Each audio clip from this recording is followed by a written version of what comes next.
Hello दोस्तों, कैसे हैं आप सब। दोस्तों, आज हम इन्वायरमेंटल स्टडीज़ में एक महत्वपूर्ण चैप्टर जो कि पक्षियों से रिलेटेड है, इसके बारे में चर्चा करेंगे।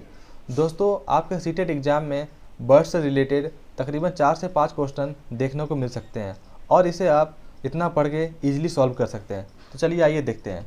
दोस्तों, यहाँ पर पहला जो बर्ड है वह है आउल, जिसे हम हिंदी में उल्लू के नाम से जानते हैं। दोस्तों, उल्लू के बारे में आप ये बात का ख्याल रखेंगे, उल्लू अपने गर्दन को काफ़ी हद तक पीछे घुमा सकता है। मैना झटके से अपने गर्दन को आगे पीछे करता है। दोस्तों, आप इन दोनों में फ़र्क हमेशा ध्यान रखेंगे। उल्लू जो है काफ़ी हद तक अपने गर्दन को पीछे घुमा सकता है, परंतु मैना क्या करता है, मैना झटके से अपने गर्दन को आगे पीछे करता है। अर्थात इसमें बच्चे बहुत ज़्यादा कंफ्यूज हो जाते हैं कि उल्लू झटके से घुमाता है या फिर काफ़ी हद तक पीछे घुमाता है। तो आप इस बात का ख्याल रखेंगे कि मैना जो है वो क्या करता है, वो झटके से अपने गर्दन को आगे पीछे करता है, परंतु वहीं पर जो उल्लू है आपका, वो अपने गर्दन को काफ़ी हद तक पीछे घुमा सकता है। चील, बाज और गीद। चील, बाज और गीद हमसे 4 गुना अधिक दूर तक देख पाते हैं।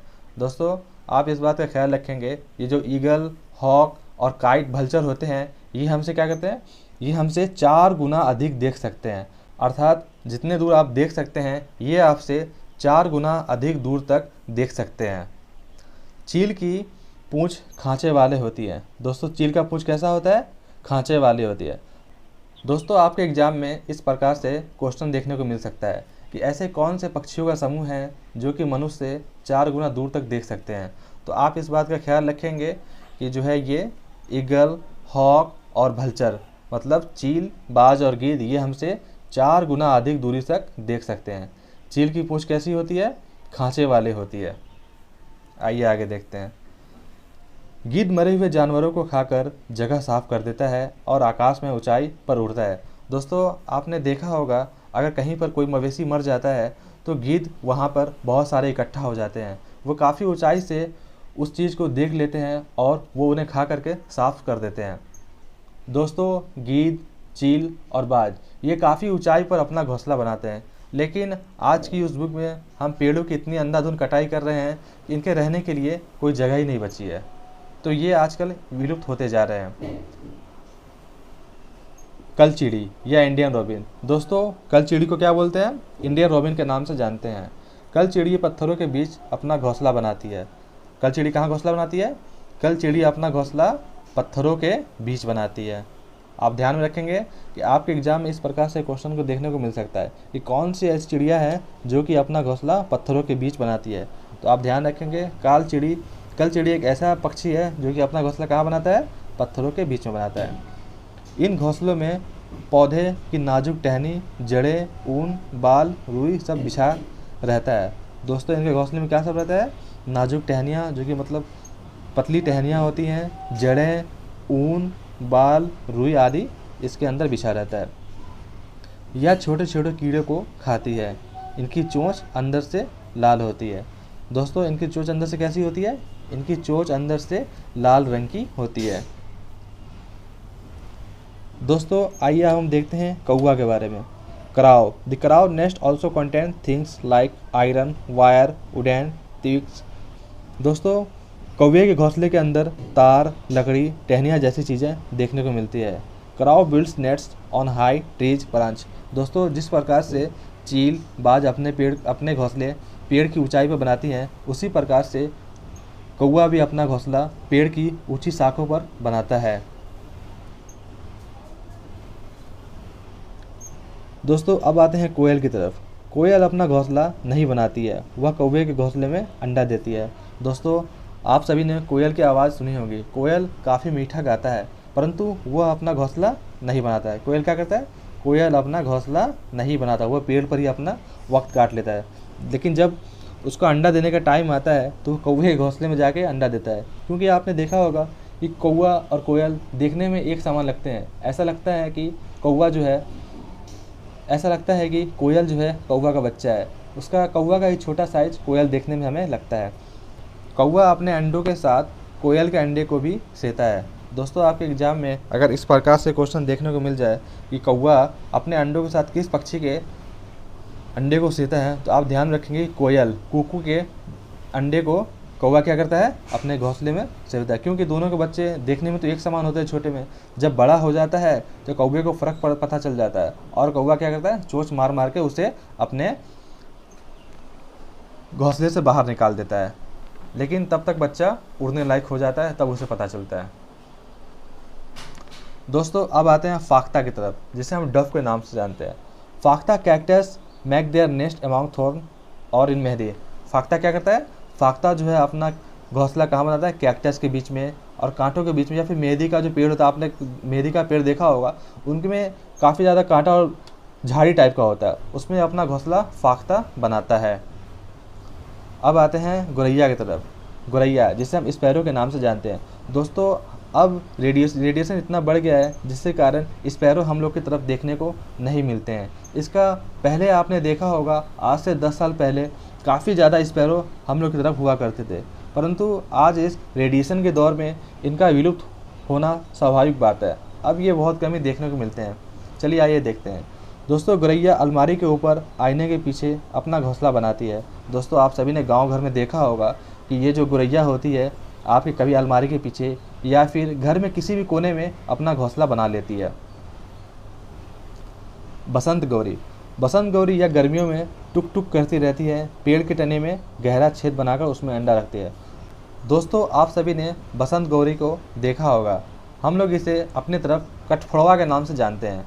दोस्तों ये पेड़ की शाखाओं में इस प्रकार से छेद करके अपना घोंसला बनाता है और इसी में वो अपना अंडा देता है। दोस्तों ये इसकी चोंच काफ़ी ज़्यादा लंबी और नुकीली होती है। दोस्तों आइए देखते हैं कबूतर की तरफ। कबूतर पुराने मकान या खंडर में घोंसला बनाते हैं। Pigeon nest in old house and rooms. Pigeon क्या करते हैं, पिजन जो है अपने घोंसले पुराने खंडर या फिर घरों में बनाते हैं। दर्जिन चिड़िया। दर्जिन चिड़िया अपनी नुकीली चोंच से पत्तों को सी लेता है और उनसे एक थैली सी बना लेता है और उसमें अंडे देता है। दोस्तों इसके नाम से आप स्पष्ट जान सकते हैं कि ये क्या है, टेलर, जिससे हम लोग कपड़ा बनाते हैं। इसी तरह इस चिड़िया को भी दर्जी का नाम दिया गया है। ये क्या करता है, ये अपने नुकीली चोंच से क्या करता है, अपनी नुकीली चोंच से पत्ते को सी लेता है और उन्हीं में एक थैली सी बना करके उसमें अंडा देता है।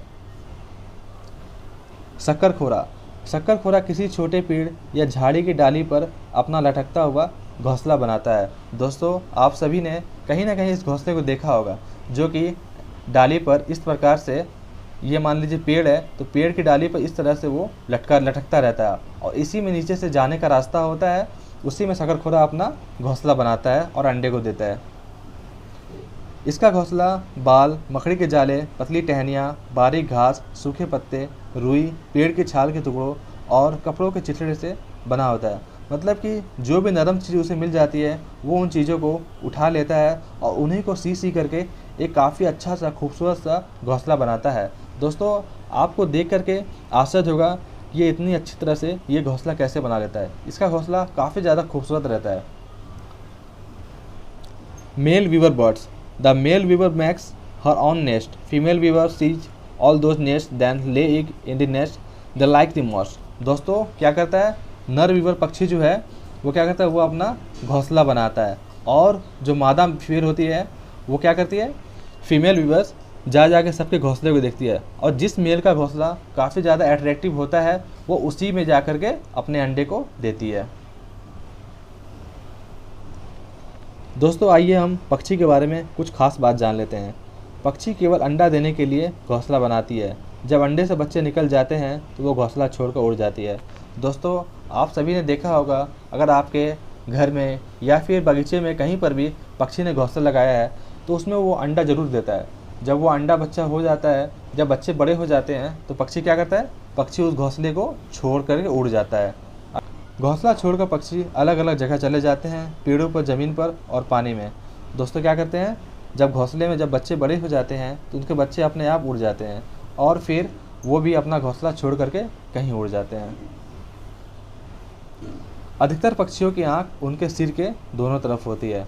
दोस्तों ख्याल रखेंगे इस बात का, आपके एग्जाम में ये क्वेश्चन आ सकता है कि पक्षियों का सिर, पक्षियों की आँखें कहाँ होती है, पक्षियों की आँखें उनके सिर के दोनों तरफ होती हैं। पक्षी एक ही समय में दो अलग अलग चीज़ों को एक साथ देख लेते हैं, यानी उन पर नज़र डाल सकते हैं। दोस्तों हम लोग का आँख कैसे होता है, हम लोग का आँख सामने की तरफ ऐसे होता है, जिससे हम केवल सामने की चीज़ों को देख सकते हैं। परंतु जो पक्षी का आँख होता है वो दोनों तरफ होता है, एक आँख इधर होता है, एक इधर होता है, जिससे वो क्या करते हैं, वो अपने दोनों तरफ की चीज़ों को देख सकते हैं। जब अलग अलग चीज़ों पर केंद्रित करते हैं तो उनका देखने का दायरा बढ़ जाता है। दोस्तों हम लोग एक साथ एक ही चीज़ों को देख पाते हैं, परंतु वो क्या करते हैं, वो एक साथ दो अलग अलग चीज़ को देखते हैं और उनका देखने का दायरा बढ़ जाता है। और जब ये बिल्कुल सामने देखते हैं तो इनकी दोनों आँखें एक ही चीज़ पर होती है। दोस्तों जब वो सामने की तरफ काफ़ी एक्टिव से देखते हैं तो उनकी दोनों आँखें क्या होती है, दोनों आँखें एक ही चीज़ पर टिकी हुई होती है। ज़्यादातर पक्षियों की आँखें की पुतली घूम नहीं सकती, वो अपनी गर्दन घुमा करके आसपास की चीज़ों को देखते हैं। दोस्तों हम मनुष्य की पुतलियाँ हमेशा घूमती रहती हैं, परंतु इनकी पुतलियाँ घूमती नहीं है, वो एक जगह से टिकी रहती हैं। ऐसे ही हमेशा उनकी पलक झपकती नहीं है। पक्षियों के पंख उन्हें उड़ने में मदद करते हैं और उन्हें गर्माहट भी देते हैं। उनके नए पंख आते रहते हैं और पुराने झड़ते रहते हैं। दोस्तों हम मनुष्य तो ठंडी आते या गर्मी में अलग अलग प्रकार के वस्त्र पहनते हैं, लेकिन ये पक्षियाँ का वो जो पर होता है वही उन्हें गर्माहट भी देता है और ठंड से भी बचाता है। इनके पंख पुराने झड़ते रहते हैं। दोस्तों जैसे जैसे इनका पंख पुराना होता है वो एक एक करके इन्हें झाड़ते रहते हैं। कुछ पक्षी अलग अलग खतरे को अलग अलग आवाज़ों में निकालते हैं, जैसे उड़कर आने वाले दुश्मन के लिए अलग आवाज़, ज़मीन पर चलकर आने वाले के लिए दूसरी तरह की आवाज़ निकालते हैं। दोस्तों आप सभी ने देखा होगा कहीं पर ज़्यादा कौवा बोल रहा है तो उसका मतलब है कि उसके आसपास कोई सांप या फिर बंदर हो सकता है। दोस्तों जब इन्हें दुश्मन को देखते हैं तो अलग प्रकार के आवाज़ निकाल करके अपने साथियों को संकेत देते हैं। पक्षियों के कान दिखते नहीं हैं, लेकिन इनके सिर के दोनों तरफ छोटे छोटे छेद होते हैं जो पंखों से ढके रहते हैं। पक्षी इन्हीं की मदद से सुनता है। दोस्तों पक्षियों के सर के पीछे दो छेद होते हैं। मान लीजिए ये सर है, इसके पीछे एक छेद होता है और ये क्या है, ये चारों तरफ से पंख से ढके होते हैं। अगर आपने कभी मुर्गी या कबूतर के हाथ में लिया होगा तो आपने गौर किया होगा कि उसके सर में दो छोटे छोटे छेद होते हैं। दोस्तों वास्तविक में ये उनका कान होता है और इन्हीं की मदद से वो सुनते हैं। दोस्तों ये रहे बर्ड से संबंधित कुछ इंपॉर्टेंट बातें। दोस्तों आपके सीटेट एग्ज़ाम में इसमें से आपका 4 से 5 नंबर का क्वेश्चन देखने को अवश्य मिल सकता है, अर्थात इस टॉपिक को आप अच्छे से दोबारा पढ़ लें। दोस्तों आज के लिए बस इतना ही। उम्मीद है आपको आज का यह सेशन पसंद आया होगा। Thank you.